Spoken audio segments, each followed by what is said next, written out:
এ রব্বানী সাহেবের বাড়িতে যেয়ে যদি সালাম দিতাম, ওনার কণ্ঠ আমার কণ্ঠ যদি এক হয়ে যেত, ম্যাডাম দরজা খুলে দিত না, বাবা শাহজালাল সব হালাল হয়ে যেত।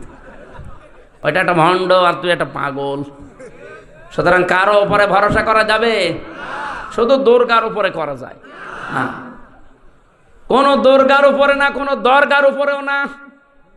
কি হিন্দুদের আছে দুর্গা আর মুসলমানদের জিনিস একই, প্রায় খালি নাম পাল্টিয়েছে। সিস্টেম তো আপনারা এক বানিয়ে নিয়েছেন। কোন দুর্গা কোন দরগা এ পৃথিবীর কোনো কিছু তৈরি করতে পারে না। সৃষ্টিকর্তা শুধুমাত্র কে? এই জন্য কারো উপরে ভরসা করা।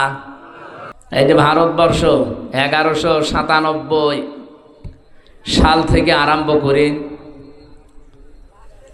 এই যে 2025 পর্যন্ত চলছে, আপনি ইতিহাস আমার কাছে লেখা আছে। যতগুলো শাসক পার হয়েছে, কেউ 11 বছর, কেউ 13 বছর, কেউ 15 বছর, এভাবে পার করেছে তারা। 750 বছর একাধারে ভারতবর্ষ শাসন করেছিল। কিন্তু তাদের টার্গেট ছিল না যে এলাকায় কোনো হিন্দু থাকবে না। কিন্তু এখন আমরা কিছু উগ্রপন্থী হিন্দু দেখতে পাচ্ছি, সব হিন্দু না, যে উগ্রপন্থী সন্ত্রাসী যারা, এরা পৃথিবীর নিকৃষ্ট মানুষের তালিকায় অলরেডি চলে গেছে। আপনারা হিন্দু ভাই বোন যারা আছেন, আপনারা অন্যদিকে নিয়ে যাবেন না, আমি সঠিকটা বলছি। আপনি পৃথিবীর ইতিহাস এখন একটু পর্যালোচনা করেন। বিশেষ করে মাইক্রোসফট, এটা খ্রিস্টানরা রিপোর্ট বানিয়েছে। তামাম দুনিয়ার 257টা দেশ তারা এই রিপোর্টটা পেশ করেছে। সবচাইতে নিকৃষ্ট ঘৃণিত মানুষের তালিকায় এখন 2টা দলের নাম আছে। একটা উগ্রপন্থী হিন্দু যারা, আর 2 নাম্বার নামটা ওরা দিত না, কিন্তু এখন তারা দেখতে পাচ্ছে। এ কারণে বিশ্বের মানুষদেরকে তো বিশ্বাস করাতে হবে, এই জন্য 2 নাম্বার তালিকায় দিয়েছে ইহুদিদের নাম। 6 জন মানুষের তালিকা আমরা পেয়েছি তামাম দুনিয়ায়। তারা সবার কাছে ঘৃণিত, দল মত জাতি বর্ণ ধর্ম নির্বিশেষে সবাই তাদেরকে ঘৃণা করে। এমনকি পৃথিবীর যত সৃষ্টি আছে আমার মনে হয় তারাও তাদেরকে ঘৃণা করে। তারা 1 নম্বরে নাম নিলেও আমার কেমন যেন লাগে, কারণ আমার মনে হয় ওর নাম নিলে আমার ওযু করা লাগবে। এই নরেন্দ্র মোদি, যে এত বড় শয়তান, পৃথিবীতে শয়তানও এত খারাপ কাজ করে নাই। আপনি আজ পর্যন্ত কোনোদিন শুনেছেন যে শয়তান আল্লাহর কোনো ঘর মসজিদ ভেঙে দিয়েছে? অথচ ভুয়া ধোয়া তুলে বিভিন্ন জায়গায় বলছে এখানে মন্দির ছিল আগে, 500 বছর আগে, আমরা এটা ভেঙে মসজিদ বানাবো। একটা কথা হইল, ভারতের অনেক হিন্দু পর্যন্ত তাকে এখন ধিক্কার জানাচ্ছে যে একই মানুষ না কসাই। কসাইও তো এত নির্দয় না যে আল্লাহর ঘর তারা ভেঙে ভুয়া ধোয়া তুলিছে। যদি সঠিক হয়তো তাও তো মেনে নিতাম। বাংলাদেশের যত মন্দির আছে, এক গ্রামও হয়তো মন্দির থাকতে পারে। এখন যদি আমরা বলি যে 1000 বছর আগে এখানে মসজিদ ছিল, আমরা এটা ভেঙে এখন মসজিদ বানাবো, আপনারা মানবেন? আর এটা ঠিক হবে? আমাদের বাপদাদা পূর্বপুরুষ যারা বিভিন্ন জায়গা তারা ওয়াকফ করে গিয়েছিল, এই ওয়াকফ আইন বাতিল করে দিয়ে তারা এখন নিজেরা এই সমস্ত জায়গাগুলো দখল করছে। আমি একটা হাদিস পড়েছিলাম না, মুসলিম শরীফের হাদিস। এই মাইক তো মনে হচ্ছে সেরম মাইক না, রওশনের সাথে মতো, মুখ সরালে আর শোনা যায় না।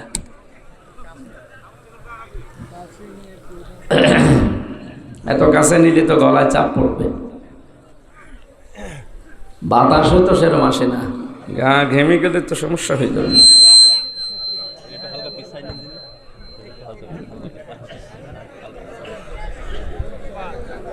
ঠিক আছে,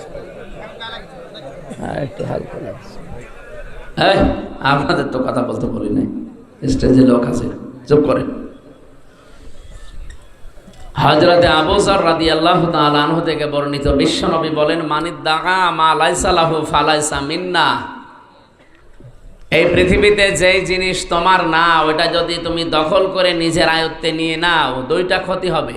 ওই দিন থেকে ফালাইসা মিন্না, তুমি আর আমার উম্মত নেই। কি কথা বুঝতেছে? বাংলাদেশে দখলদারিত্ব এর আগে ছিল না, এই যে 54 বছর এটা চলছে, এখনো অনেকে লেগে আছে এই কায়দায়। কাজ বন্ধ করা লাগবে। এই কি করেন কি? ঠিক আছে, এদিকে তাকিয়ে থাকেন। যেই জিনিস আপনার না, আপনি যদি জোর করে জবরদস্তি করে যে কোনো কায়দায় ওটা নিজের দখলে নিয়ে নেন, আপনি নামাজ পড়তে পারেন, রোজা রাখতে পারেন, হজ করে এসেছেন, আল্লাহর কসম ফালাইসা মিন্না, ওই দিন থেকে আপনার নবীর উম্মত নেই, আপনি অন্য কিছু। কেন এত শক্ত করে বললাম? এখানে যারা আলেম আছে, কোনো বক্তব্যের আগে যদি ফা আসে, তার আগে কি আছে পরে কি আছে, যদি সত্যি আপনি পরের কাজগুলো করে থাকেন, নবী যে গ্যারান্টি দেওয়ার জন্য 19টা অর্থে আছে ফা, এখানে একটা এসেছে। 1 নম্বরে এই দেশে এবং পৃথিবীতে আজ যারা অন্যের জিনিস দখল করে নেয়, তারা আর যাই হোক নবীর উম্মত নেই। বিশ্ব নবীর উম্মত যারা না, তারা হয় ইহুদি হবে, নাই খ্রিস্টান হবে, নাই মুশরিক হবে, নাই বৌদ্ধ হবে। কি তাহলে বাংলাদেশে যদি কারো চরিত্র এরকম থাকে, আপনি নামাজ পড়ছেন, রোজা রাখেন, আপনি কি আর নবীর উম্মত আছেন? আপনি আর এলাকায় যারা হিন্দু ভাইরা আছে তারা একই। সুতরাং আপনাকে এখন আবার নতুন করে মুসলমান বানানো লাগবে এবং মুসলমানই দেওয়া লাগবে। নতুন করে আর একবার দিতে গেলে তো সমস্যা হয়ে যাবে। এই জন্য নতুন করে যদি মুসলমানই দেওয়া না লাগে, অন্তত নতুন মুসলমান বানানো আপনাকে লাগবে। আশা করছি এই কাজ যারা করছেন থেমে যাবেন, যাদের যা নিয়েছেন ফেরত দেবেন না। আমি আওয়াজ যা পাচ্ছি এই এলাকায় মনে হয় এসব চলছে। এখানে টিকার ভেতর একটা ব্যাখ্যা আছে, যেমন অনেক আলেম বসে আছে, তো তাদেরকে বলছি আপনারা বাড়িতে মিলাবেন মুসলিম শরীফের হাদিস। হ্যাঁ, যে জিনিস আপনার কাছ থেকে জোর জবরদস্তি করে কেউ দখল করে নিয়েছিল, কেড়ে নিয়েছিল, ছিনতাই করেছিল, ওইটা যদি আপনি নিজের আয়ত্তে নিয়ে নেন, তাহলে এই হাদিসের ভেতরে আপনি নেই। না, আপনারা মনে হয় কথা বুঝতেছেন না। হাদিসের ভাষা শোনার পরে হয়তো ভয় হচ্ছিল যে আমি আর নবীর উম্মতি নেই, আমি অমকের জিনিস নিয়ে নিলাম। না, বিষয়টা এমন না।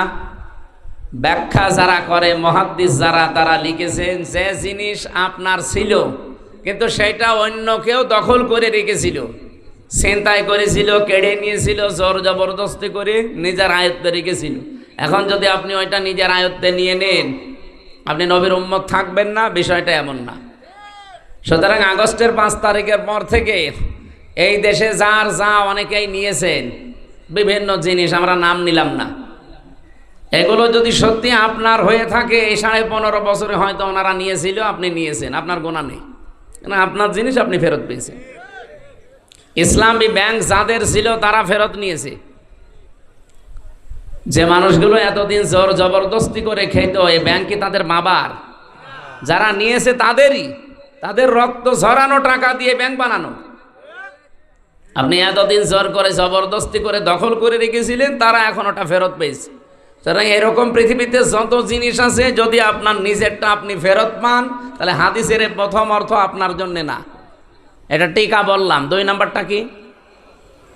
ওয়ালিয়াতাবাওয়া মাকআদাহু মিনান নার।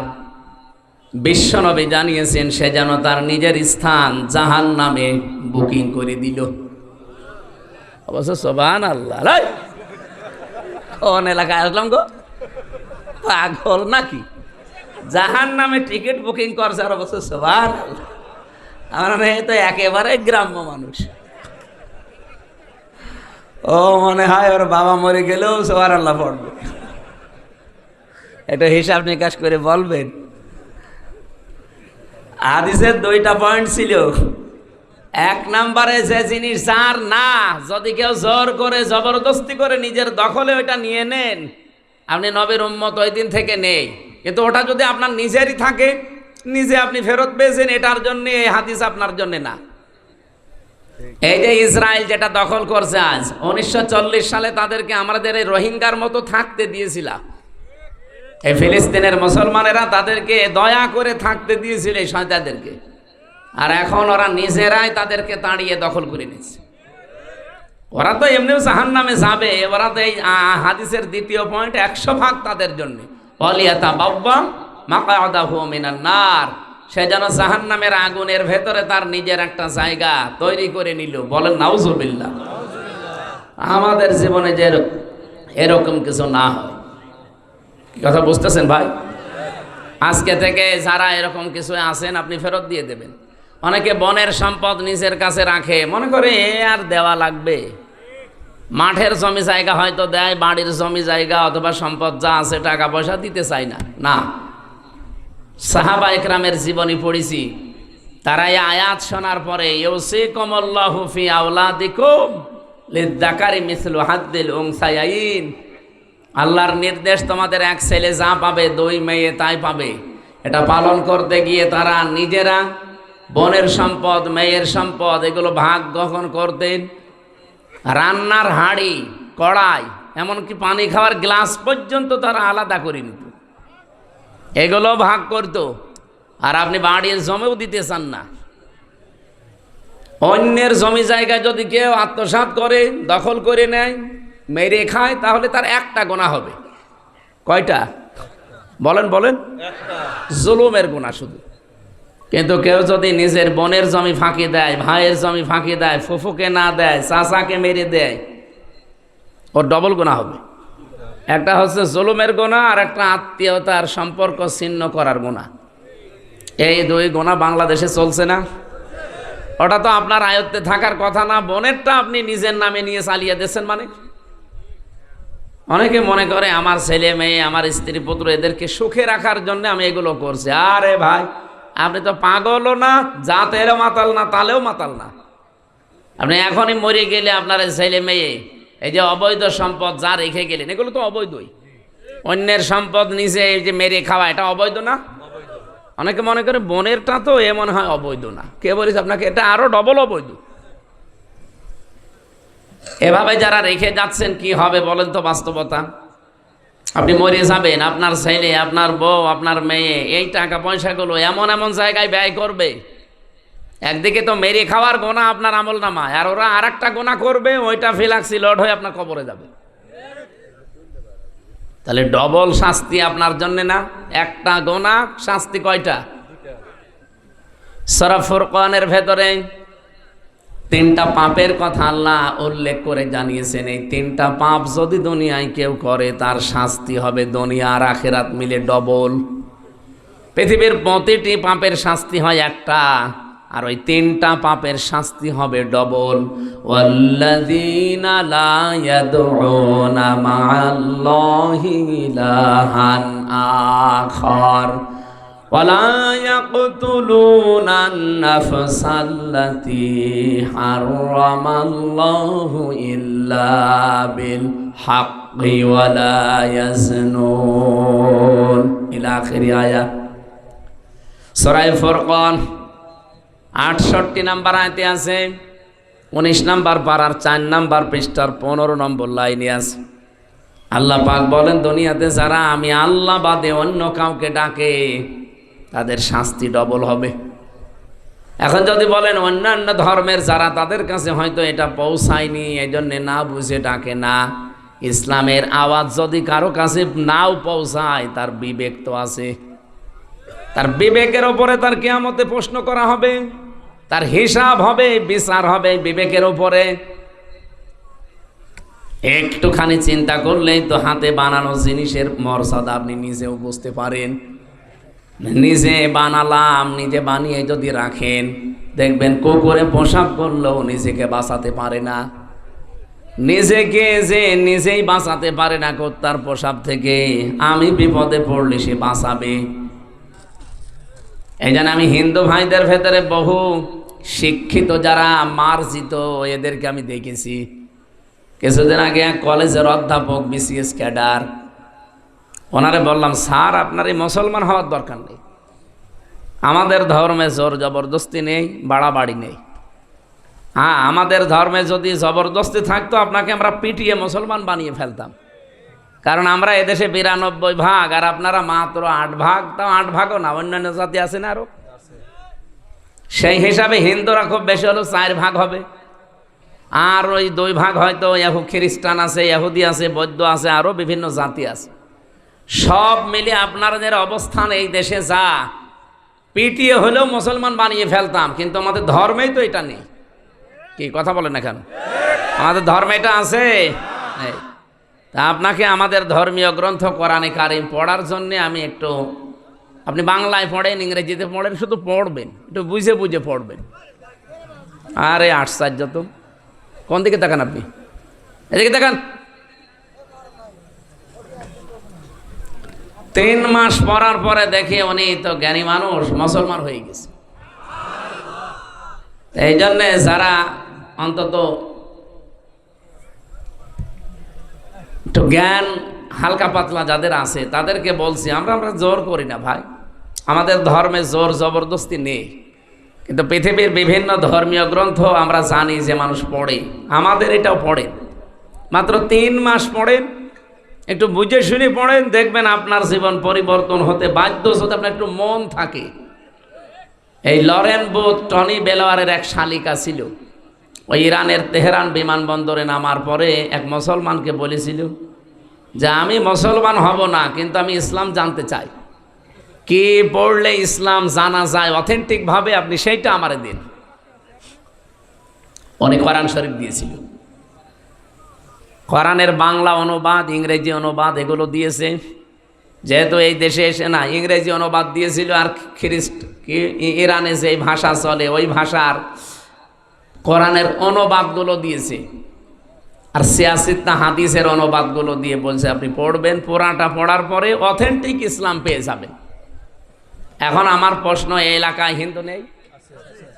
হিন্দু যদি এখন এসে এই স্যারকে জিজ্ঞাসা করে যে আপনি তো মুসলমান, আমি কিন্তু মুসলমান হব না, আমি ইসলাম জানতে চাই, কি পড়লে অথেন্টিক ইসলাম জানা যাবে সেইটা আমারে আপনি দেন, উনি কি দেবে বলেন তো? দেখলেন, এই একজন আলেম আছে শুধু বলছে কোরআন শরীফ, আর বাকিগুলোর মুখে কথা নেই। আমরা অনেকে ভয়ে ভয়ে আছে, হ্যাঁ হিন্দু মানুষ কোরআন শরীফ পড়বে। আরে কোরআন কি আপনার বাবার নাকি? হাদা বায়ানুল লিন্নাস হুদাল লিন্নাস। এ পৃথিবীতে মানুষ যারা, তাদের জন্য আল্লাহর এই কিতাব। এই কথা বলেন না কেন? আর যে যেইভাবে যতটুকু এখান থেকে নেবে সে ততটুকু উপকার পাবে। আজ আমেরিকা উপকার পেয়েছে কেন? কারণ কোরআনে ওরা পুরাটা মানে না, যতটুকু মানে ততটুকু উপকার পায়। সূরা নেসার 34 নম্বর আয়াতটা ওরা নিয়েছে হালকা, পুরাটা না। আর রিজালু কাওয়ামুনা আলান নিসা, এ পৃথিবীতে পুরুষ মানুষ হবে নেতা, আর মেয়েরা হবে তাদের আজ্ঞাবহ। এই আয়াতের পক্ষে একটা হাদিস আছে। পারস্যের রাজা ইন্তেকালের পর সেখানে কাইসার নামে যেই লোকটা, এ যখন দুনিয়া থেকে বিদায় নেয়, তখন তার মেয়েকে তারা ওই দেশের লোকরা শাসনভার ক্ষমতা তুলে দিয়েছে। নবীজির কাছে এটা এসে সাহাবা ইকরাম বললেন যে এই ঘটনা। বিশ্বনবী তখন বললেন, লা ইউফলিহা কওমুন আল্লাহু আমরাহুম ইমরাতুন, বুখারী শরীফের হাদিস। ওই জাতি কখনো সফল হচ্ছে না, হবে না। ইউফলিহার আগে লান আছে, মজারের আগে লান আসলে অর্থ হয় কখনোই হবে না। বর্তমান, ভবিষ্যৎ, প্রেজেন্ট, ফিউচার দুইটা কাল দিয়েছেন। নবীজির গ্যারান্টি মিথ্যা হবে? বিশ্বনবী বলেন কখনো ওই জাতি সফল হচ্ছে না, হবে না, যেই জাতি তার নেতৃত্বের ভার কোনো মহিলার উপরে তুলে দিয়েছে। আপনি দেখেন আমেরিকা জাতে মাতাল হলো, তাহলে ঠিক আছে, 236 বছর চলছে। এই 236 বছরে আজ পর্যন্ত কোনো মহিলাকে তারা দায়িত্ব দেয়নি। ওরা এই আয়াতটা, এই হাদিসটা হালকা মানে, এই জন্য তারা পৃথিবীতে দাঁড়িয়ে গেছে। তারা আমাদের চর্মচোখে দৃষ্টিতে আজ সফল। তারা ট্রাম্পের মতো একটা মাতালকে দায়িত্ব দিয়েছে। ট্রাম্প মাতাল না, ওরাটা মাতাল। অথচ কমলা হ্যারিসের মতো এত বড় একটা শিক্ষিতা, অনার্স মাস্টার্স করা, এই মহিলাকে দায়িত্ব দেয়নি। কারণ তারা জানে মুসলমানদের নবী মুহাম্মদুর রাসূলুল্লাহর 63 বছরে কোনো মিথ্যা কথা নেই। সুবহানাল্লাহ বলতে পারেন নাই? তারা এই যে কোরআনের আয়াত হাদিস যতটুকু মানে, তারা ততটুকু উপকার পেয়েছে, কল্যাণ পেয়েছে। আর আমরা এই 54 বছর চলছে, আপনি অন্যদিকে নিন না স্যার। দেখেন এই 54 বছরে যারা আমরা এই দেশে দায়িত্ব দিচ্ছি, মহিলা বেশি না পুরুষ বেশি? আমরা যা দাঁড়াতে পারি না এই কারণে। বাইরের দেশগুলো কয়েকদিন আগে কয়েকটা দেশে ঘুরলাম, এই মানুষগুলো আজ দাঁড়িয়ে যাচ্ছে শুধুমাত্র নবীর এই হাদিস মানার কারণে। বিশ্বের বড় বড় মোড়ল ছাড়া তাকান, একটা কোনো দেশে আপনি মহিলা নেতৃত্বে আছে পাবেন না, সবগুলো পুরুষ। হ্যাঁ, পুরুষ খারাপ হোক, কারণ মেয়েদের বুদ্ধি পুরুষ মানুষের অর্ধেক, আর নেশাও নিসফুল আকিল। এটা তো আমি বানালাম নাকি? ওরা এতটুকু মেনে যদি দুনিয়ায় উপকার পায়, আমরা উপকার পাতাম, কিন্তু আমরা তো মানি না। কথা বলেন না কেন? আমার আলোচনায় রাজনৈতিক বিষয়গুলো না, আমি একটা উদাহরণ দিলাম শুধু, বাস্তবতা এইটাই। এই জন্য কোরআন শরীফ যেহেতু সবার জন্যে, লরেন বুথ 3 বছর একাধারে কোরআন শরীফ পড়েছিল। প্রশ্ন এখানে হয়তো স্যার, বাংলা শিক্ষিত মানুষ, বিভিন্ন আলেমরাও এরকম প্রশ্ন করে, তাহলে কোরআন শরীফ হিন্দুর হাতে তুলে দেব, ওর অজু আছে? কোরআন শরীফ অজু করে ধরা লাগবে, যেটা আরবি টু আরবি বাদ দিয়ে বাকি সবগুলো আছে, তাফসির লেখা আছে, ব্যাখ্যা আছে, বিশ্লেষণ করা আছে। এটা যে অজু করে ধরা লাগবে এমন কোন হাদিস, কোরআনের আয়াত কোন জায়গায় পেয়েছেন? ইন্নাহু লাকুরআনুন কারীমুন ফি কিতাবিম মাকনুন লা ইয়ামাসসুহু ইল্লাল মুতাহহারুন। এই যে হু আছে না, লা ইয়ামাসসুহু, এ হুর মারজা কোন দিকে? লাওহে মাহফুজের দিকে, কারণ এর পরের শব্দ মুতাহহারুন। মুতাহহারুন শব্দের শাব্দিক অর্থ দুইটা। আপনি অভিধানগুলো নিয়ে আসেন, আমি দেখিয়ে দিচ্ছি। মুতাহহারুনের 1 নম্বর অর্থ হচ্ছে পবিত্র, 2 নম্বর অর্থ হচ্ছে নিষ্পাপ। বলেন তো, পৃথিবীতে এমন কেউ আছে যে 100 ভাগ নিষ্পাপ, 100 ভাগ পবিত্র? না, নেই। এটার জন্য মেলে শুধু লাউহে মাহফুজে যেখানে কোরআনে কারিম আছে, এই জন্য এর আগের শব্দটা ফি কিতাবিম মাকনুন। মাকনুন মানে কি? মাকনুন শব্দের শাব্দিক অর্থ হচ্ছে হাতের স্পর্শ ছাড়া। কারারিম মাকিন বলা হয় যেটা, যেখানে মায়ের সন্তান থাকে। 2টা জায়গাকে আমরা সংরক্ষিত বলি, যেখানে মানুষের হাতের স্পর্শ লাগে না। একটা মায়ের জরায়ু, যেখানে সন্তান থাকে। 2 নম্বরে লাউহে মাহফুজ, যেখানে কোরআন আছে। তো কোরআন যেহেতু আল্লাহ এখানে ইন্নাহু লাকুরআনুন কারীম দিয়ে শুরু করলেন, সেখানে মায়ের জরায়ু হওয়া সম্ভব না? সম্ভব? তাহলে এটা হবে অবশ্যই লাউহে মাহফুজ। এই জন্য আয়াতের সিরিয়াল দেখেছেন, উসুলে তাফসিরের মূল নীতি আছে 15টা। যারা তাফসিরের উপরে অনার্স মাস্টার্স করে, যারা কামেল করে তাফসির নিয়ে, তারা এটা আগে পড়া লাগে। উসুলে তাফসিরের মূল নীতি কয়টা? 15টা। তার ভেতরে 13 নাম্বার কায়দা এইটা, যে আপনি কোনো আয়াতের তাফসির যদি করতে চান, আগের আয়াত পরের আয়াতের সাথে সম্পর্ক। এই যে আজকের তেলাওয়াতকৃত আয়াত, এর আগের আয়াত পরের আয়াতে কি আছে আমি আগে ওইটা বলবো। হ্যাঁ, আন্দাজে যদি আয়াতের ব্যাখ্যা করে আপনি কিছুই বুঝবেন না, আর আমি নিজেও বোঝাতে পারবো না। এই জন্য সম্পর্ক কি আছে একটার সাথে আর একটা, এটা আগে জানা লাগে। এটা তাফসিরের মূল নীতি। না বললে, আর এখানে মনে হয় এগুলো বলে লাভও হবে না, কারণ এখানে যে মানুষ বসে আছে, এদের পেটে বম মারলেও আল্লাহ কি বের করবে আল্লাহ জানে।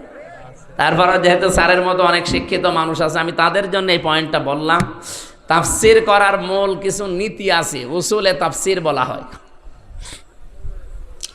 এই আয়াত দিয়ে যদি আমরা বাংলায় যারা দলিল দিতে চাই, যা এটা কোরআন শরীফ আপনি হিন্দুর হাতে তুলে দেবেন, আরে ভাই আয়াতের প্রথমে আর শেষের দিকে একটু মিলান। প্রথম আল্লাহ বললেন এটা সম্মানিত কোরআন, এতটুকু শেষ করেননি। ফি কিতাবিম মাকনুন, যেটা সংরক্ষিত করা আছে সুরক্ষিত স্থানে। লা ইয়ামাসসুহু ইল্লাল মুতাহহারুন, পবিত্র নিষ্পাপ ফেরেশতারা ছাড়া যেটাকে স্পর্শ করে না। তানজিলুম মির রাব্বিল আলামিন, যেটা নাজিল হয়েছে কার কাছ থেকে? আর আমরা আল্লাহর কাছ থেকে কথা বললেই বুঝি জমিন থেকে না আকাশ থেকে? এ পৃথিবীতে যতগুলো জিনিস নাজিল হয়, নাজিল মানে কি? এক জায়গা থেকে আর এক জায়গায় পড়ে যাওয়া। পৃথিবীতে যত জিনিস নাজিল হয় তার ভেতরে অন্যতম বলেন তো কোরআন শরীফ। কোরআন শরীফ কেউ কি বলে যে কোরআন নিচ থেকে উঠেছে? কে বলে? নাজিল হয়েছে। কি বলে? এই জন্য কোরআনের 55টা নাম আছে, তার 5টা নাম খুব বেশি প্রচারিত আছে। একটা কোরআন, একটা ফুরকান, একটা কিতাব, একটা জিকির, আর একটা তানজিল। কি বললাম? তানজিল মানে কি? নাজিল হওয়া। এই জন্য সেই জিনিস নাজিল হয় আমরা জানি সেটা এই মাটি থেকে হয় না, সেটা কোথা থেকে হয়? আকাশ থেকে। আর একটা জিনিস নাজিল হয়, তার নাম কি? লোহা। লোহা কিন্তু দুনিয়ায় তৈরি হয় না, কারণ লোহা তৈরি হওয়ার জন্য যে পাওয়ার দরকার, ওই পাওয়ার পৃথিবীর কোনো শক্তির ভেতরে নেই, এটা আকাশে আছে। এই জন্য লোহা আল্লাহ তৈরি করে নাজিল করে। সুবহানাল্লাহ বলতে পারেন নাই? 3 নম্বরে নাজিল হয় আর একটা জিনিস, কি নাম? বৃষ্টি। পৃথিবীতে বৃষ্টি কি তৈরি হয় না নাজিল হয়? আল্লাহ নাজিল করেন। এরকম 7টা জিনিস আছে আল্লাহ নিজে যেগুলো নাজিল করেন। তাহলে এখানে আগের আয়াত পরের আয়াতের সাথে একটু যদি আমরা রিলেটেড সম্পর্কটা দেখি যে না, এই আয়াতগুলো, এই কোরআনের এই কথাগুলো আল্লাহ দুনিয়ার জন্য না, এটা দিয়েছে লাউহে মাহফুজের ওই কোরআন, যেখানে ফেরেশতারা ছাড়া কেউ স্পর্শ করে না। আর একদিকে ফেরেশতারা নিষ্পাপ, আর একদিকে পবিত্র। এখানে কোনো সন্দেহ আছে? তাহলে কোরআন শরীফ একজন মানুষকে আপনি তুলে দেবেন, আর কোনো প্রশ্ন করবেন না। এর এখানে একটা হাদিস এসেছে, মুসলিম শরীফের হাদিস, হযরতে আলী থেকে বর্ণিত রাদিয়াল্লাহু তাআলা আনহু। এদিকে তাকান। নবীজি টয়লেট থেকে বের হয়ে আসলেন। এই গল্প করেন মানে? আমি কি আর কি মারছি? বাইরে যেতে এখনই গিবত করবেন যে কি বললো বুঝলাম না, এক কথা বারবার রিপিট করছি তো এই কারণে।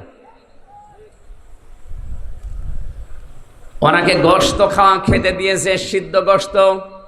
নবীজি গোশত খাওয়ার জন্য পাত্রটা হাতে নিলেন, মুখে দিলেন।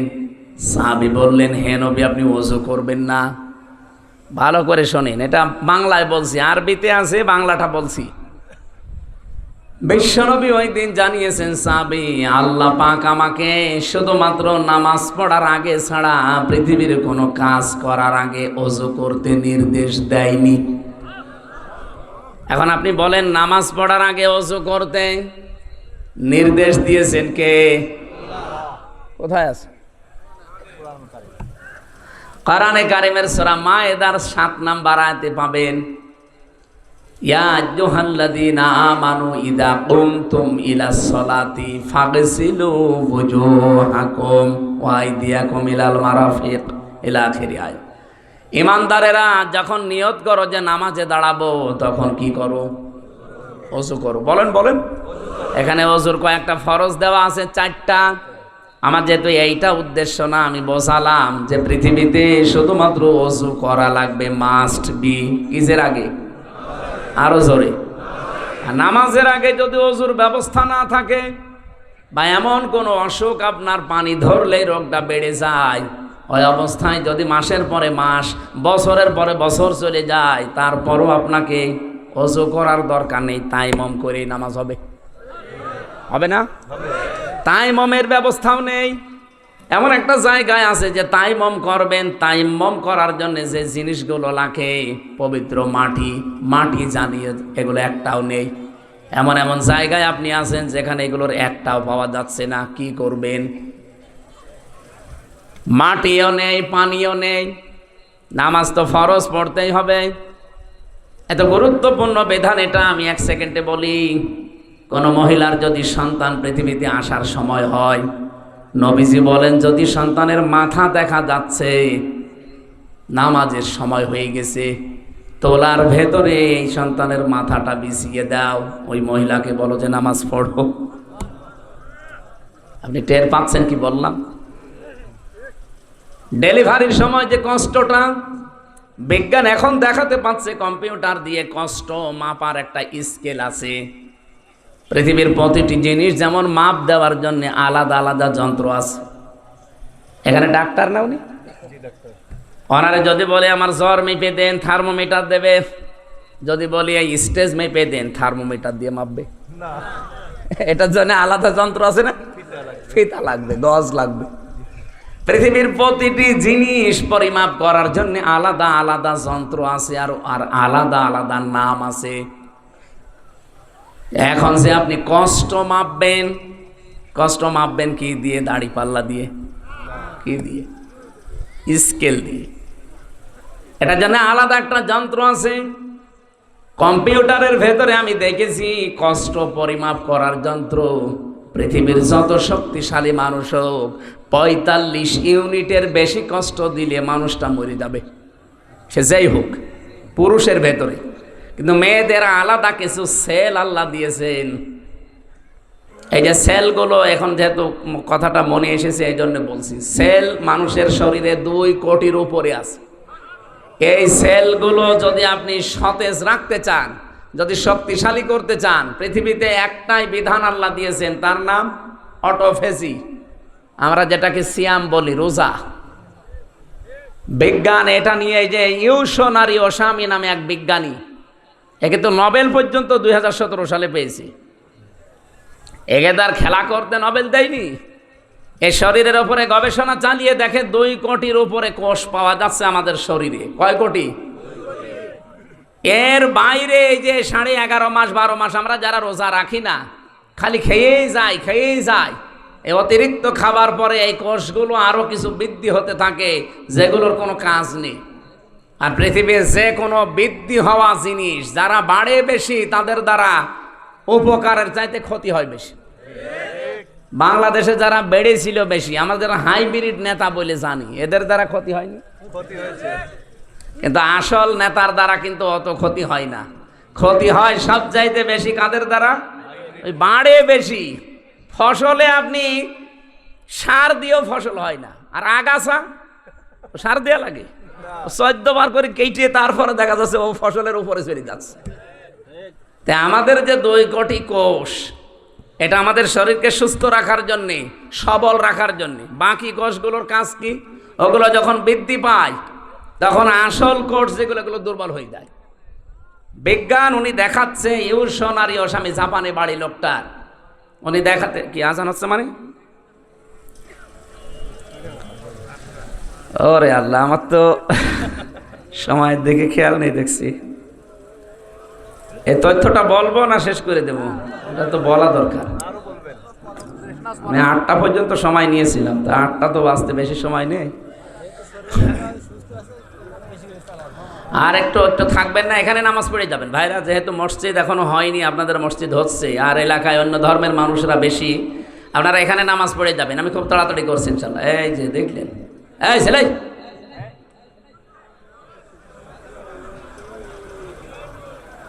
কি বৃষ্টি হচ্ছে, দৌড় ওঠে কেন? মুয়াজ্জিন, এত মুয়াজ্জিন এলাকায় যান, মুয়াজ্জিন যারা আছে আজান দেন, বাকিগুলো যেন না ভাই। আমরা আয়াতটা অন্তত শেষ করি, খালি এই তথ্যটা বলার পরে চলে যাচ্ছি। উনি জানিয়েছেন অতিরিক্ত এই কোষগুলোকে যদি দুর্বল করতে হয়, তাহলে কমপক্ষে 30 দিন, বছরে 30 দিন 14 থেকে 15 ঘন্টা আপনি না খেয়ে থাকতে হবে একাধারে। পৃথিবীর কোন ধর্মে এটা আছে দেখি? 4,500 ধর্মীয় গ্রন্থ এই পৃথিবীতে এখন আছে, উল্লেখযোগ্য আছে 27টা। এই 27টাকে তিনি এক জায়গায় করে করে মিলিয়েছিলেন যে কোনটা এই তথ্য পাওয়া যায়। সর্বশেষ পেয়েছেন মুসলমানদের ধর্মীয় গ্রন্থ কোরআনে কারিম, সূরা বাকারার 183-84 নম্বর আয়াতে। আল্লাহ পাক 1,500 বছর আগে অটোফেজির তথ্য দিয়েছেন, ওয়ান তাসুমু খায়রুল লাকুম ইন কুনতুম তা'লামুন। তোমরা যদি রোজা রাখো, এটার দ্বারা তোমাদেরই ভালো হবে। কি ভালো হবে, উপকার হবে, সেখানে এরকম পয়েন্টগুলো দেওয়া আছে। তার ভেতরে এইটা একটা। অতিরিক্ত এই কোষগুলো আস্তে আস্তে যখন আপনার শরীর থেকে দুর্বল হয়ে যাবে, এই আসল কোষগুলো তখন শক্তিশালী হবে। শরীরের ভেতরে 5.5 কেজি রক্ত আছে, 226 কিলোমিটার বেগে মাথা থেকে পা পর্যন্ত চলার জন্য ওই কোষগুলো সাহায্য করে। জোরে বলেন সুবহানাল্লাহ। এই যে মানুষের কষ্ট সহ্য করার যে লিমিট আছে, 45 ইউনিটের বেশি কষ্ট দিলে তো একজন মানুষ মরে যায়। একজন মা পৃথিবীতে সন্তান নিয়ে আসতে যে কষ্টটা পায়, কমপক্ষে 57 ইউনিট কষ্ট সহ্য করা লাগে। তাহলে মা যে কষ্ট পেয়েছেন একটা, এই পৃথিবীতে মায়ের এই কষ্টের জন্য সন্তানের প্রতি মায়ের হক বাবার চাইতে 3 গুণ আল্লাহ বৃদ্ধি করে দিয়েছেন নবীর মাধ্যমে। বলেন সুবহানাল্লাহ। আমি যে তথ্যটা বোঝাচ্ছিলাম, আপনি যদি সারা জীবন এখন এই যে কষ্ট, এত কষ্ট করছে মা সন্তান জন্ম দিতে, জীবন মরণ নিয়ে টানাটানি, কিন্তু নবীজি বলেন এ সময় যদি নামাজের সময় হয়ে যায়, সন্তানের মাথা তোলার ভেতরে বিছিয়ে বলো নামাজ পড়, কারণ নামাজ কি ফরজ। বলেন বলেন। এই ফরজ নামাজ পড়তে গিয়ে ওযু করা শর্ত। ওযু করার জন্য পানি নেই, পানি ধরলেই রোগ বেড়ে যায়। মাটি দিয়ে করবেন, মাটিও নেই, প্লেনের ভেতরে আছেন, কি করবেন? তখন বিনা ওযুতে আপনাকে নামাজ পড়া লাগবে। কোন দিকে পশ্চিম যদি জানেন ভালো, কোন দিকে পশ্চিম জানা নেই, যেদিকে মুখ আছে ওই দিকেই নামাজ পড়া লাগবে, তাও নামাজ মাপ নেই। এই নামাজ যেন ফওত না হয়ে যায়, নষ্ট না হয়, এই জন্যে এই এলাকার যুবকরা একটা মসজিদ বানাচ্ছে। এটাই তো উদ্দেশ্য নাকি? সুতরাং এখানে সাধ্য মতো কিছু চেষ্টা করবেন যেন এটা দাঁড়িয়ে যায়। হয়তো আপনি 50 বছর পরে থাকবেন না, কিন্তু কিয়ামত পর্যন্ত এই মসজিদ এখানে থাকবে। যদি ভারতের মতো এদেশে আগ্রাসন শুরু না হয়, এই উগ্রপন্থী হিন্দু যারা, তারা যদি মসজিদ ভেঙে না দেয়, এই মসজিদ এখানে কায়েমজা হয়ে গেল, কিয়ামত পর্যন্ত এখানে থাকবে, আর মানুষ এখানে সেজদা দিতে থাকবে। যত মানুষ এখানে সেজদা দেবে, কবরে বসে বসে আপনি ফেলাক্সি লোড হয়ে সওয়াব পেতে থাকবেন। বলেন সুবহানাল্লাহ। আমরা ওযুর এই বিষয়টা নিয়ে পর্যন্ত এসেছিলাম। নবীজি বললেন আমাকে ওযু করার আগে, শুধু নামাজ পড়ার আগে ওযু করার নির্দেশ আল্লাহ দিয়েছেন। তাছাড়া পৃথিবীর কোনো কাজে, সে কাজ রোজা রাখা হতে পারে, হজ করা হতে পারে, এমনকি কোরআন পড়াও হতে পারে, এগুলোর আগে ওযু করা লাগবে। এর শর্ত আল্লাহ আমাকে দেননি, এই জন্য আমি ওযু না করে গোশত খেলাম। বলেন এখানে এই হাদিস আর এই আয়াত আপনি সম্পর্ক এক জায়গায় করেন, কি দাঁড়াবে? আজ বিশ্বের অন্যান্য দেশে এমনও জায়গায় আমি গিয়েছি যেখানে আল্লাহ যে একজন আছে সে জানেই না। কয়েকদিন আগে আমি থাইল্যান্ডে ছিলাম। এমন এমন এলাকায় আমাকে নিয়ে গিয়েছিল। সৃষ্টিকর্তা একজন আছে বিশ্বাস করে না, ওরা বিশ্বাস করে সব একা একা হয়েছে। তো এইরকম মানুষের কাছে যদি আল্লাহর পরিচয় অথেন্টিক ভাবে তুলে ধরা লাগে, আপনি যদি আপনার বাবার কাহিনী বলেন, ও জীবনে শুনবে? বলেন। কোরআনে কারিমের এমন এমন বিষয় আল্লাহ এর ভেতরে দিয়েছেন, সেই কথাগুলো তাকে প্রচার করেন, ওদের মনের ভেতরে রেখাপাত করবে। কারণ কোরআনকে আল্লাহ জানিয়েছেন জালিকাল কিতাব লা রাইবা ফি। এই যে কিতাবের আগে আলিফ লাম, এটা নির্দিষ্ট করে জানিয়েছেন পৃথিবীতে একটাই কিতাব আছে যেটা মানুষকে হেদায়েত দিতে পারে। এর ভেতরে সম্মোহনী কিছু শক্তি আল্লাহ আলাদা করে রেখেছেন। বলেন সুবহানাল্লাহ। ও সিরাজগঞ্জবাসী, আমি যে কথাটা তুলেছিলাম এখান থেকে, এই সবগুলোর দ্বারা প্রমাণ করা যায় এটা দিয়ে যে ওযু করা কোরআন শরীফের যে বাংলা, ইংরেজি, উর্দু, ফার্সি তাফসির এগুলো ধরা শর্ত না। তাহলে লরেন বুথের কাছে যে কোরআনের তাফসির তুলে দিয়েছে, 3 বছর তিনি পড়ার পরে নির্দ্বিধায় মুসলমান হয়েছে। সাংবাদিকরা জিজ্ঞাসা করছে আপনি একজন খ্রিস্টান, তামাম পৃথিবীতে সবচাইতে বেশি মানুষ বাস করে খ্রিস্টান ধর্মে, আপনি সেই ধর্ম থেকে পৃথিবীর জঙ্গি ধর্ম ওরা বলে যেটাকে মুসলিম ধর্ম, এই ইসলামে আসলেন কোন কারণে? লরেন বুথ বলেছিল আমি 3 বছর কোরআন শরীফ পড়েছি, আন্দাজে না বুঝে শুনে পড়েছি। 3টা বছর পড়তে পড়তে আমি 53 জায়গায় লাল দাগ দিয়েছিলাম যে ভুল ধরা পড়েছে।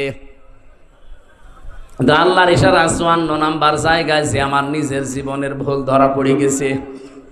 আমি যেখানে লাল দাগ দিয়েছি দেখি তার পরের আয়াতে, পরের সূরাতে আল্লাহ ওই আয়াতের জবাব 1500 বছর আগেই দিয়ে দিয়েছেন। তাহলে এই মহিলার কাছে যদি কোরআন ওই দিন তুলে না দিয়ে বঙ্গবন্ধুর আত্মজীবনী দিত, ও তো মুসলমান হইতো। আমি জেলে থাকাকালীন 3টা বছর ওরা পড়তেও দেয়নি, 24 ঘন্টা তালা লাগিয়ে রাখতো ফাঁসির ওই কন্ডেম সেলের ভেতরে। আর কারারক্ষী যা অধিকাংশগুলো হিন্দু ভাইরা পড়তো, দেবদুলাল, সুব্রত বালা, এরপরে আশিক কুমার, সঞ্জয় দত্ত, যা নাম বলছে সব তো আল্লাহর ওলি। একদিন এনে বললাম যে ভাই সবসময় তো তালা লাগিয়ে রাখেন, একটা বই দেন তো একটু পড়ি। আল্লাহর ওলি আমার বই নিয়ে এসেছে বঙ্গবন্ধুর আত্মজীবনী, এ বই পড়ে করবো কি? পরের সপ্তাহে বই নিয়ে এসেছে বঙ্গবন্ধুর চীন সফর, আর বই পান না। পরের সপ্তাহে নিয়ে এসেছে বঙ্গবন্ধুর ছেলেবেলা। ভাই আপনার আর আসার দরকার নেই। একজন মুসলমান কারারক্ষী পেলাম, আশরাফুল। ওরে বললাম, ভাই আপনি তো অন্তত অন্য কিছু না, একটা মুসলমান, তো একটা তাফসির এনে দেবেন তো। সব সময় বাইরে যেতে পারি না, তালাবদ্ধ করে রাখেন, আবার সিসি ক্যামেরা দিয়ে আমার সাথে যেন কেউ কথা না বলে। আচ্ছা ঠিক আছে। পরবর্তীতে এই যে এটিএম আজহারুল ইসলাম আছে না, নাম শুনেছেন না?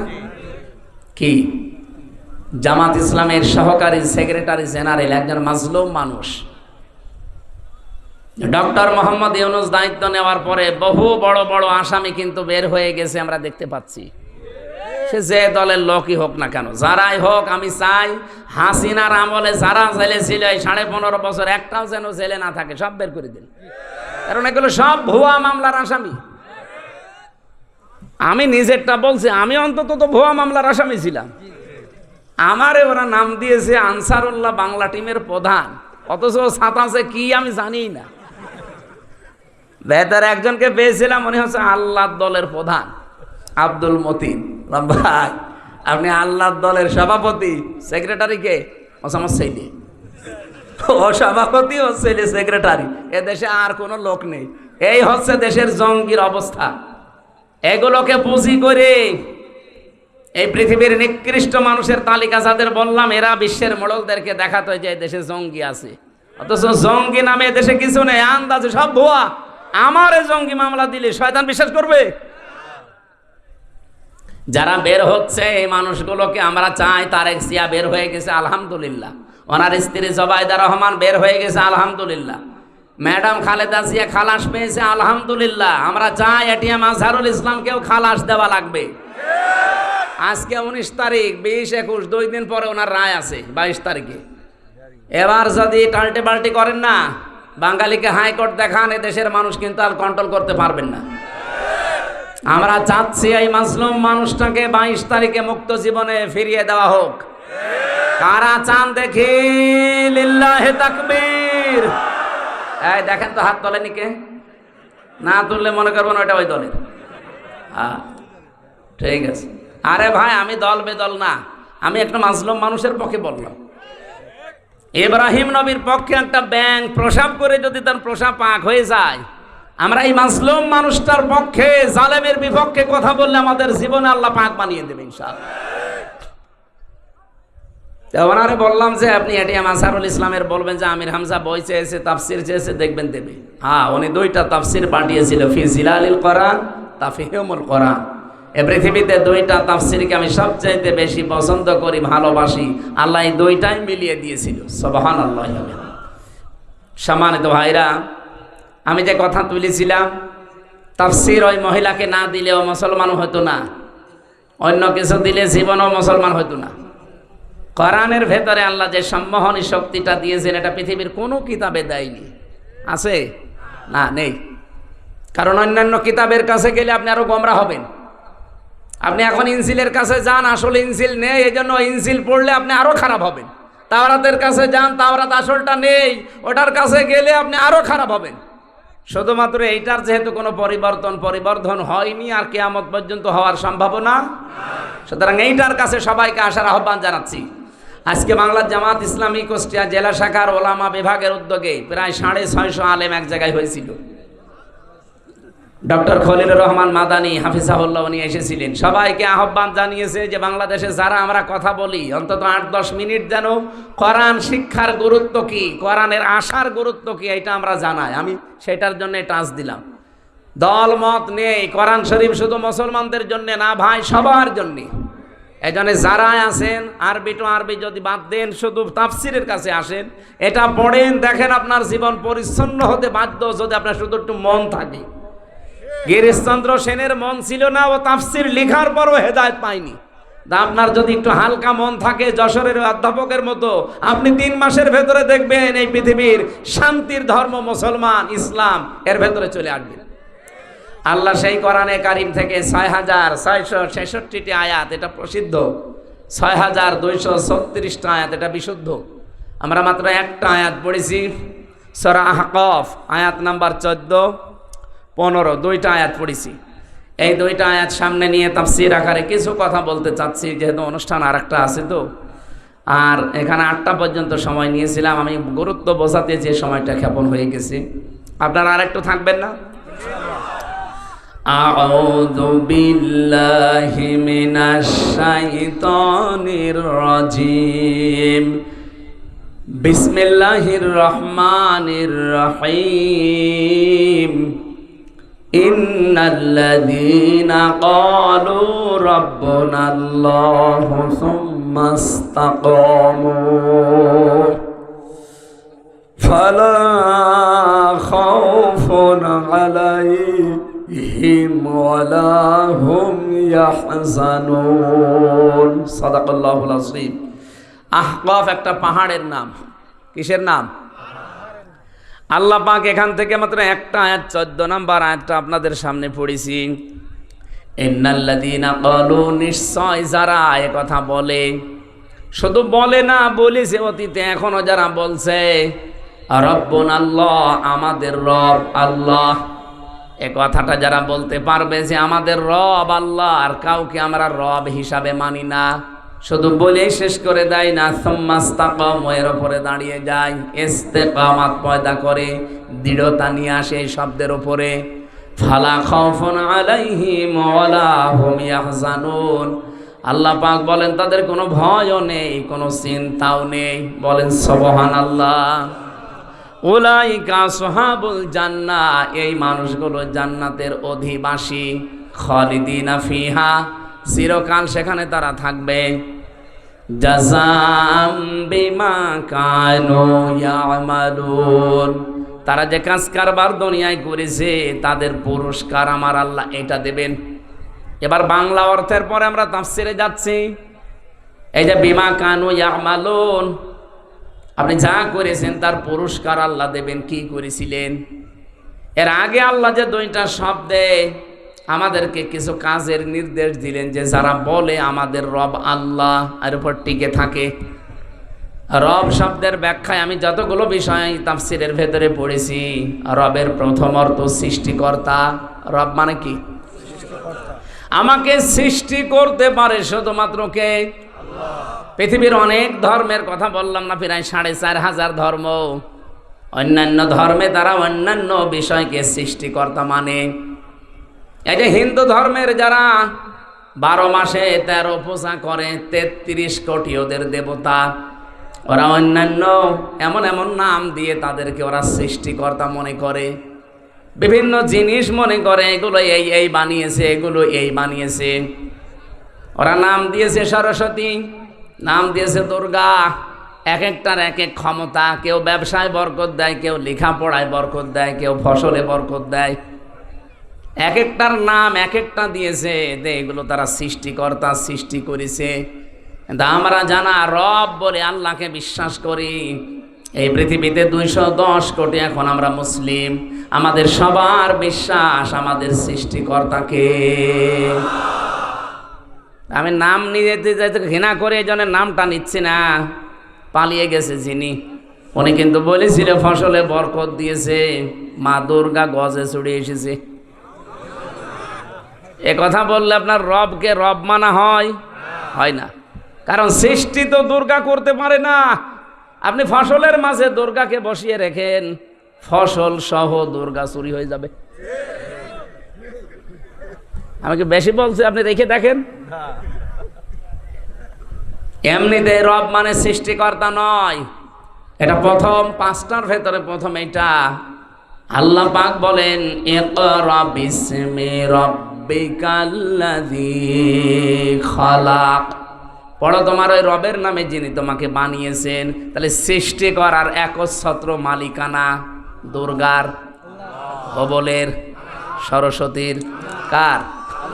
এটা আমরা বিশ্বাস করি। তো পৃথিবীর কিচ্ছু কেউ সৃষ্টি করতে পারে না, শুধু ওটা রিফাইন করতে পারে, একটার সাথে মিলিয়ে আর একটা বানাতে পারে। কিন্তু আসল যিনি বানিয়েছেন সর্বপ্রথম তিনি কে? এই যে মডেল ছাড়া যিনি বানান, এই জন্য তাকে সৃষ্টিকর্তা বলা হয়। হযরত ইব্রাহিম আলাইহিস সালাম এই শিরিক থেকে জাতিকে মুক্ত করার জন্য যে ঘোষণাটা দিয়েছিলেন শব্দের মাধ্যমে, ওইটা এইটা ইন্নী ওয়াজ্জাহতু ওয়াজহিয়া লিল্লাযী ফাতারাস সামাওয়াতি ওয়াল আরদা হানিফা। তিনি বলেছিলেন আমার এই চেহারা আমি ঘুরিয়ে দিলাম ওই রবের দিকে। কোন রব? যিনি আসমান আর জমিনের উদ্ভাবক। এই যে ফাতারা মানে যিনি আসমান আর জমিন দেখে দেখে বানাননি, কোন রকমের মডেল ছাড়া, আকৃতি ছাড়া নিজের জ্ঞানে বানিয়েছেন। এইটার নাম সৃষ্টিকর্তা। আমি একটা জিনিস দেখে আর একটা জিনিস এটা বানালাম, এটার নাম কিন্তু ফাতারা না, এটার নাম খলাকা না, এটার আলাদা আরবি আছে। কিন্তু কেউ যদি কোনো আকৃতি ছাড়া, কোনো মডেল ছাড়া একটা জিনিসকে তৈরি করে, যেমন আমার আল্লাহ পৃথিবীর সব কিছুকে আলাদা আলাদা বানিয়েছেন, একটা দেখে আর একটা, বলেন বলেন, আমাদেরকেও আল্লাহ ঠিক ওইভাবে একটার সাথে আর একটা জীবনও মিলবে না। আপনি মনে করছেন না হামজার এই যে অধ্যাপক সাহেবের চেহারা মনে হচ্ছে একই? কে বলেছে? কিয়ামত পর্যন্ত এই পৃথিবীতে হামজার সাথে আর কোনো মানুষের চেহারা মিলছে না, মিলবেও না। যে কোনো লাইনে একটা খোদ আল্লাহ ধরিয়ে দেবে। বিশেষ করে 5টা জিনিস তো মিলবেই না। আমার এই হাতের আঙ্গুলের ছাপ, এখানে 153টা রেখা আছে। আজ পর্যন্ত কারো এই রেখাগুলো একটার সাথে আর একটা মেলে না। কিয়ামতের আগে কারোর সাথে কারো মিলবে না। যদি মেলে তাহলে জমি জায়গা সব জাল দলিল হয়ে যাবে। 2 নম্বরে কণ্ঠের স্বর। এই যে আমার কণ্ঠের যে স্বর বের হচ্ছে, এক একটা কথা তৈরি হতে কমপক্ষে 27টা স্তর পার করছে আমার এই কণ্ঠ। প্রত্যেকের ঠিক এইভাবেই ওই 1 থেকে 26 পর্যন্ত হয়তো ঠিক থাকবে। বিজ্ঞান জানিয়েছে 27 নাম্বার জায়গায় যখন কথাটা বের হবে তখন সিস্টেমটা আল্লাহ আলাদা করে স্বর বানিয়ে দেবে। এই জন্য কারো কণ্ঠের সাথে কারো কণ্ঠ মিলছে না। যদি মিলেছে তো বলেন তো, এখন আমি এ রব্বানী সাহেবের বাড়িতে যে যদি সালাম দিতাম, ওনার কণ্ঠ আমার কণ্ঠ যদি এক হয়ে যেত, ম্যাডাম দরজা খুলে দিত না? বাবা শাহজালাল সব হালাল হয়ে যেত। 3 নম্বরে মেলে না এই যে চোখ। এর ভেতরে 5টা জিনিস আছে। লেস আছে, লেন্স আছে, কর্নিয়া আছে, মনি আছে, ইকুয়াল আছে, ডিপ ইকুয়াল। এই 6টা জিনিস আজ পর্যন্ত পৃথিবীতে কারো মেলে নাই। কিয়ামতের আগে মেলার সম্ভাবনা নেই। 4 নম্বরে মানুষের এই চামড়া। 9768 প্রকার চামড়া আমাদের 3.5 হাত বডিতে আল্লাহ দিয়েছেন। এটা আশ্চর্যের বিষয়ে পৃথিবীতে আজ পর্যন্ত কোনো চামড়ার সাথে মিলবে না। যদিও মনে হচ্ছে স্যারের চামড়ার আমার সাথে মিল আছে, তো কেটে যাক, ওনার চামড়া এসে লাগিয়ে দেন, পছন্দ হবে, ভালো হবে না। ওই যে ডাক্তার আছে, আমার চামড়া ভালো করতে হলে আমার কোনো চামড়া কেটে লাগিয়ে দেন, ভালো হয়ে যাবে। আল্লাহ বোঝাতে চাই বান্দা 9768 প্রকার চামড়া, এর সাথে অধ্যাপকের মেলে না। আর কিয়ামতের দিন ও তোর বোঝা বহন করে নিয়ে যাবে, তোরেও বোঝায় আর তুই বুঝে ফেলিস ওইটা একটা ভণ্ড আর তুই একটা পাগল। সুতরাং কারো উপরে ভরসা করা যাবে? শুধু দুর্গার উপরে করা যায় না। কোনো দুর্গার উপরে না, কোনো দরগার উপরেও না। কি হিন্দুদের আছে দুর্গা আর মুসলমানদের জিনিস একই, প্রায় খালি নাম পাল্টিয়েছে। সিস্টেম তো আপনারা এক বানিয়ে নিয়েছেন। কোন দুর্গা, কোন দরগা এ পৃথিবীর কোনো কিছু তৈরি করতে পারে না। সৃষ্টিকর্তা শুধুমাত্র কে? এখানে কারো উপরে ভরসা করা, আরো জোরে বলেন। আমি আর একটা জিনিসের নাম বলি নাই, 5টা জিনিস যে আল্লাহ দিয়েছেন মেলে না। কয়টা বললাম? 4টা বলেছি। একটা হাতের এই যে ছাপ, 2 নম্বরে কণ্ঠের স্বর, 3 নম্বরে চামড়া, 4 নম্বরে চোখ, আর একটা বাকি আছে কি? জহব্বা। এই যে জহব্বার ভেতরে যে স্বাদ নেওয়ার স্তর আছে, আস্বাদন স্তর বলা হয়। এক একটা জহব্বার ভেতরে কমপক্ষে আস্বাদন স্তর আছে 2 কোটি। পৃথিবীতে সর্বোচ্চ খাবার তৈরি হয় 220 প্রকার। আমি বিশ্বের অন্যান্য যে উন্নত দেশগুলোতে বড় বড় রেস্টুরেন্টে গিয়ে দেখেছি, আমি 220 প্রকার না, আমি 180 প্রকার পর্যন্ত খাবার পেয়েছি। আমি গাজীপুরে এক হোটেলে খাবার খেয়েছিলাম নিরিবিলি, ওখানে 180 প্রকার পর্যন্ত খাবার তৈরি করে। কাঁঠালের পাতা নিয়ে এসে বলছে ভর্তা। কিসের? কাঁঠালের পাতা। কাঁঠালের পাতা ভর্তা, কলার পাতা ভর্তা। আমার মনে হয় যা পায় তাই ভর্তা করে। সব মিলে কত? আর এক জায়গায় গিয়েছিলাম, ওখানে পেয়েছি 220 প্রকার খাবার। এর উপর আমি আর পাইনি বিশ্বে। আর আছে কিনা আমার জানা নেই। কিন্তু আমাদের জহব্বার ভেতরে স্বাদ নেওয়ার স্তর আছে 2 কোটি। কিন্তু এই স্তরগুলো, এই আস্বাদনগুলো আমার আল্লাহ পৃথিবীতে কারো সাথে কারোটার মিল রাখে নাই। আমার স্তরের ভেতরে আপনি এখন দেন, হয়তো আমার মিষ্টি ভালো লাগবে, আমার ডায়াবেটিস আছে তো এই কারণে। তো এনার কাছে দিলে ওনার জহব্বার স্তরে আল্লাহ এটা রাখেন নাই। ওনার কাছে হয়তো অন্য কিছু ভালো লাগবে ওই স্তরে। এক একটা স্তরে আল্লাহ এক একটা জিনিস দিয়ে স্বাদ চাকার তৌফিক দেন মানুষকে। রব্বুল আলামিন বলেন এগুলো সব সৃষ্টিকর্তা আমি। এই জন্য রব মানে প্রথম বলেন তো কি? আমরা সৃষ্টিকর্তা অন্য কাউকে মানি? বলেন। 2 নম্বরে রব মানে আইনদাতা। এখানে আমার মনে হয় প্রশ্ন করলে শুধু স্যার আর কয়েকটা আলেম বাদ দিয়ে কেউ বলতেই পারবেন না যে আল্লাহর আইন কয়টা। কয়টা বলেন তো? 500। অথচ এখানে 92% মুসলমান এই দেশে আমরা বাস করি, আল্লাহর একটা আইনও এখানে চলে না। হ্যাঁ, কিছু আংশিক আছে, মনে করি ওইটা ইসলাম। এই যে নামাজ, এই যে রোজা আছে, এই যে পর্দা করে কিছু মানুষ মনে করে ইসলাম হয়ে গেছে। অথচ আল্লাহর আইনের ভেতরে 500, তার ভেতরে অন্যতম একটা ইসলামী অর্থনীতি। এটা যে একটা ইবাদত, একটা আইন, আমরা অনেকে জানিও না, মানিও না। ইসলামী অর্থনীতি একটা ইবাদত না? বলেন বলেন। এটা কত বড় মারাত্মক অপরাধ আপনি জানেন? এই অর্থনীতি যদি আপনি না মেনে চলেন, কেউ যদি ইসলামী অর্থনীতি বাদ দিয়ে এই যে সুদ ভিত্তিক অর্থনীতি যেটা বাংলাদেশে চলছে, কেউ যদি ওইটা মেনে চলে আর ওইটা কায়েম করার চেষ্টা করে, সে যেন মায়ের সাথে জেনা করে। আজ বাংলাদেশে শুধু ইসলামী ব্যাংক ইসলামী নিয়মে চলবে কেন? যত ব্যাংক আছে এই দেশে, সোনালী, রূপালী, চৈতালি ব্যাংক আছে, ওইটাও হবে অগ্রণী। যত রকমের ব্যাংক এই দেশে আছে, প্রত্যেকটা ব্যাংক চলবে ইসলামী শরিয়া অনুযায়ী। ইসলামী শরিয়তের মূলনীতি কয়টা? না না, ওটা তো আইন। কমপক্ষে আমি 28টা পেয়েছি। এই যে মোশারাকা, মোদারাবা, মোরাবাহা, বায়ে সালাম, বায়ে ইস্তেসনা, বায়ে মুআজ্জাল, বায়ে ওয়াহেদা, এরকম 28টা আমি পেয়েছি। যারা আরো বড় অর্থনীতিবিদ তারা তো আরো বেশি পাবে। আমার ছোট মাথায় যদি এত থাকে, তো স্যারের মতো বড় মাথা তো আরো বেশি থাকবে।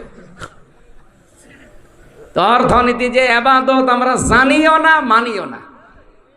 এই জন্য সুদ ভিত্তিক অর্থনীতি জারি থাকার কারণে এই এলাকায় আছে কিনা আমি জানি না, যে টাকা ছেড়ে রাখে, টাকা আসে। 1000 টাকা দিয়ে রাখে, মাসে মাসে 1000 টাকা 100 টাকা বেশি পায়। এমনকি এখানে অনেকে বসে আছে, টাকা ছেড়ে রেখেছে, ওয়াজ শুনি যে টাকা তুলবে।